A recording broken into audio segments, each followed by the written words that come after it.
And this secret, every time I read it, it always reminds me to treat the people I meet when I travel, especially at airports, with the kindness and respect that we all deserve to be treated with. And once I read you the secret, I think you'll understand why that message comes through. On the face of the card are 6 rush stickers from an airport baggage handler.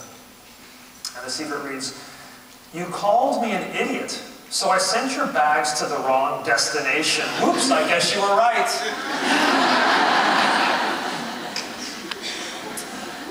I've been called the most trusted stranger in America. It's also been written that no other living person has seen more secrets than me.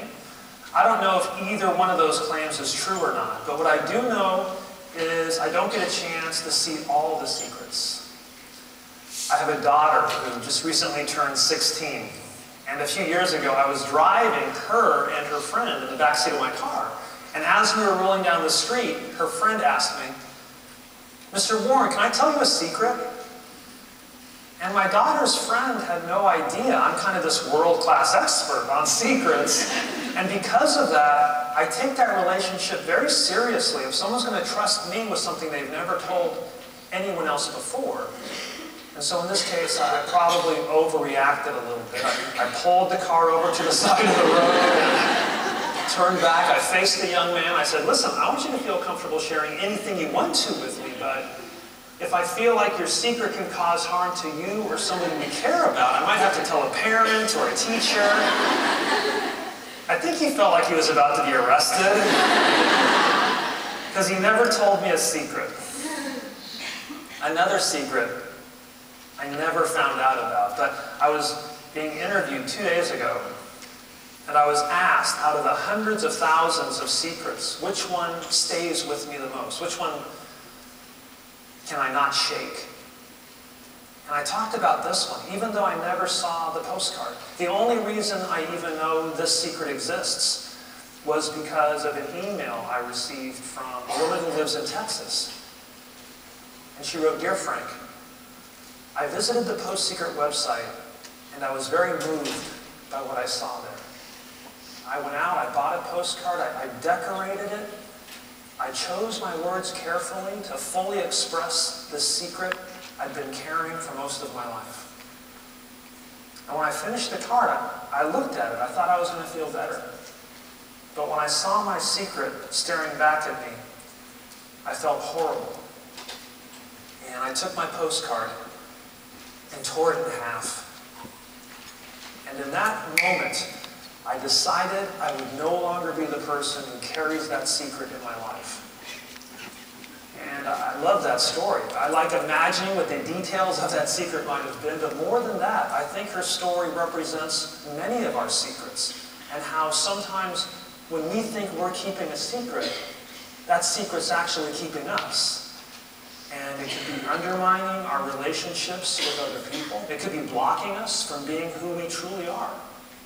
All in ways that we don't even recognize until we face that part of ourselves that we're hiding from. I saw earlier tonight that there was a postcard taped to every seat. That was so cool. I want to thank the people who did that. I know it wasn't easy. Can I make sure everybody got one? If you got one of those postcards, can you hold it up? Terrific, thank you. All right, outstanding, excellent. You want?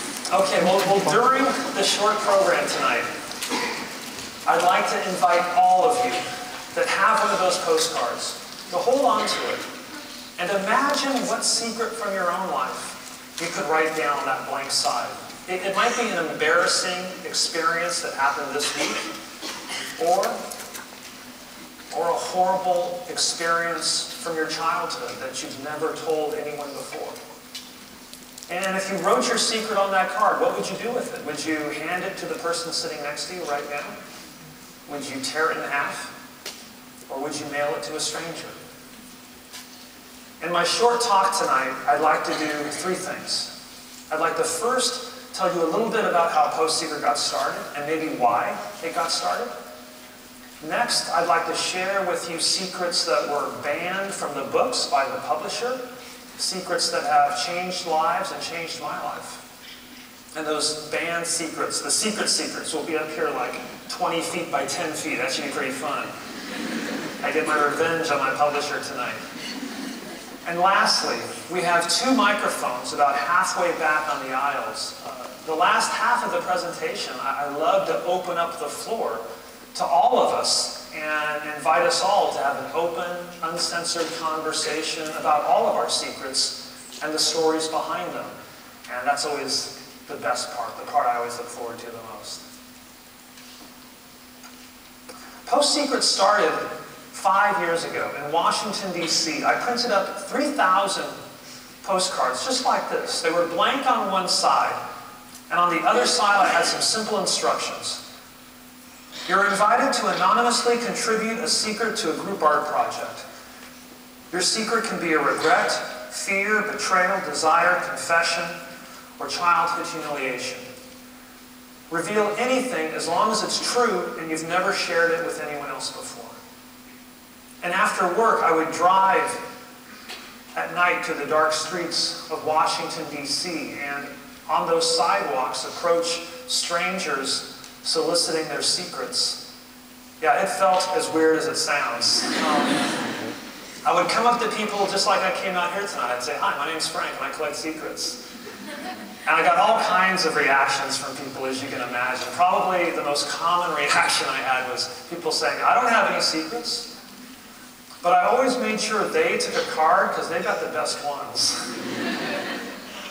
My idea was a crazy one. I knew that at the time. I didn't tell my friends or neighbors about what I was doing. I explained it to my wife, and she didn't understand it, but she supported me.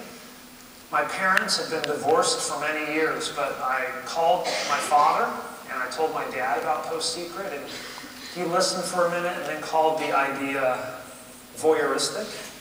There's probably a little bit of truth there. I called my mom up and I tried to describe PostSecret to her, and she listened. And then she called the idea diabolical. And when I had her on the phone right then, I Googled diabolical. I said, "Mom, you mean of the devil?" And I think she did mean of the devil, actually. It's been 5 years and 5 books since that original phone call. But recently my wife called up my mom and asked her if she would like us to mail her a copy of the latest PostSecret book that reached #1 on the New York Times bestseller list. And my mom waited a couple days and then called my wife back and left a message on my wife's phone, a message that when I heard it, it was so priceless, I knew I would never erase it. In fact, I brought it with me here tonight to share with you